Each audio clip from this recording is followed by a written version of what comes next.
Hey ladies, this is Mocha Mommy here bringing you another video. And in this video, I really want to give you ladies a quick review of Miss Me With That by Rachel Lindsey. I'll try not to give too many spoilers, but I really feel that this is a book that we should all read. The reason why is I think that Rachel Lindsey personifies so much of the middle-class Black girl's struggle to find love, acceptance, romance, and forge a career in a world that's really not quite ready to see Black women in this leveled up state. I think she gives some great advice, and she also shares a lot of really great intimate details. Without going into too much detail, Rachel Lindsey had a pretty privileged life. She attended private school almost for all of her education. Her parents were members of Jack and Jill. Her dad was the first Black city attorney for the city of Dallas, and her mother was a computer programmer. Rachel was the middle child of three and really got the benefit of having a phenomenal education at University of Texas and at Marquette in Milwaukee for law school. But again, those things, those privileges, and her upbringing didn't come without its share of hardships. And I really, really appreciate the fact that she shared those stories and what that was actually like for her. We also have to see how Rachel had fantasies of what she wanted her life to be like and had a definitive, 5-year, 10-year plan for what she wanted for her life. And I think that is a lot of us as Black women. And when things don't go according to plan, it could really feel like a setback. And Rachel was very open about those setbacks that happened in her life, especially personally and romantically. She talked about what it was like when she had difficulties with the bar exam, maintaining relationships with her really difficult and demanding schedule, and also the expectations that the surrounding community and those she grew up around had placed on her life. So ladies, this book is definitely worth reading. One of the things that I love about Rachel's personality is her ambition and her drive, as well as her honesty. Rachel embodies what I call the woman who has the A to E relationships, okay? I say this a lot on my platform.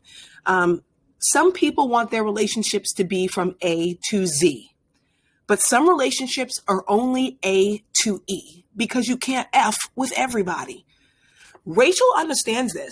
She knew that there were some people she can only hang out with, associate with, socialize with, even date for just certain strategic amounts of time while she's in a certain strategic place in her life. If Black women started embodying this a little bit more, we'll start to see how things will benefit us. Certain people are great in certain circles. I'll give you an example. Rachel had an internship in New York City, and there was a person in that Black boule circle, a young man in that Black boule circle that she wasn't interested in romantically. He was very much a player.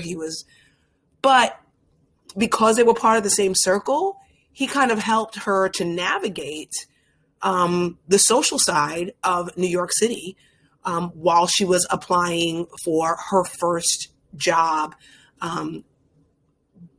that she would secure out of law school. So that's what it is, an example of an A to E relationship. You kind of know that this person is good for what they're good for. And I really think that that's a strategy that Black women need to really deploy in 2022. I'm going to really give Rachel credit where credit is due. I highly suggest you ladies read this book because I feel as if she is giving us a lot of strategy, okay? From her strategy to how she managed her career, how she even managed to infiltrate the predominantly white space of The Bachelor and navigate it on her own terms.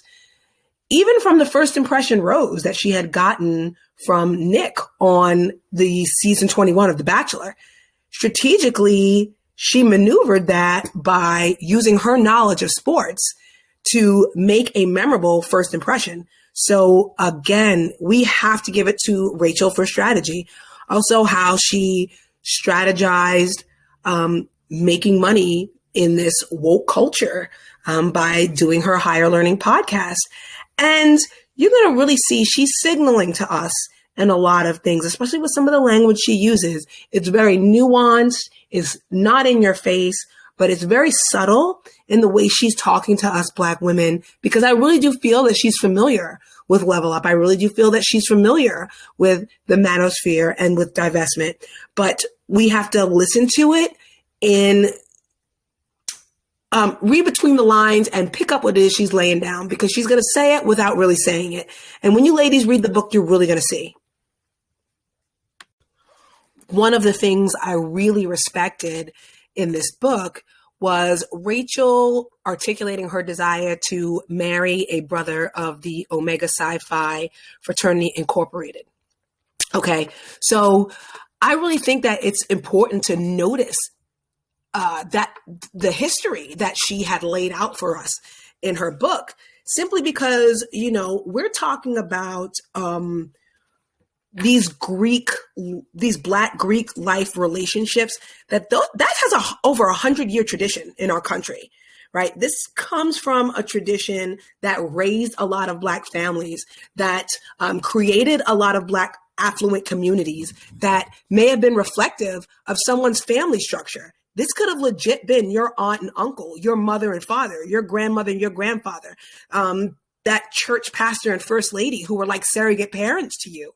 So if you kind of grow up in these affluent Black communities, these are not very strange affiliations or strange desires to have. So I'm grateful she went over the history of that. So even though the idea of like divestment is pretty new to the YouTube space, maybe 10, 12, 15 years, we have to understand that you may be having to re-educate women who grew up in a tradition that spans over 100 years.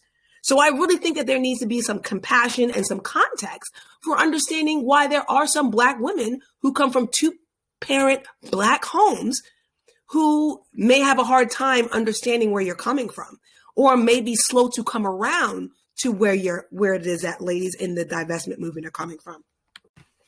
I really feel that Rachel Lindsey is an ally, and that we really should take this book seriously and really understand the sacrifices that Rachel had made and how conscious she was of being the first Black lead in this franchise that's decades old. We have to remember that 5.7 million people saw Rachel accept her proposal on national TV. And even though Brian was the first frontrunner from very, very, very early on, we have to realize that Rachel was really strategic in how she eliminated some of the contestants, but also received some pushback from the producers and even the creator and founder of the show, The Bachelor. She understood how important representation really was, because even though The Bachelor season 21 featured her, she had gotten death threats. And being the first Black lead, even with a sizable amount of 5.7 million viewers, that's still down in double digits from what this franchise usually gets from The Bachelorette. And also, she still remains the second highest rated series of a Black lead in a dating show, reality show franchise, because she understood her responsibility, because the only show that was more popular than The Bachelorette, that 2017 season of The Bachelorette, was Flavor of Love. So she understood the need to counteract that narrative. So we have to really give Rachel credit where credit is due. And I highly suggest you ladies read this book. I think it's so integral in our own self-awareness, our own historical awareness, our own level up journey, and our own strategic journey for how we navigate. Even if we don't agree with her 100% on everything she puts out, I think that she's putting out a lot of great information that can only benefit us. So ladies, read this book and continue to tune in as I put more book club selections out there, and look for book club participation. So continue, ladies, with your level up journey and in 2022, and make sure that it includes reading, because I really feel that that's something that's going to be that's something that can only benefit us in the future. This is Mocha Mommy, and I'll see you in the next video.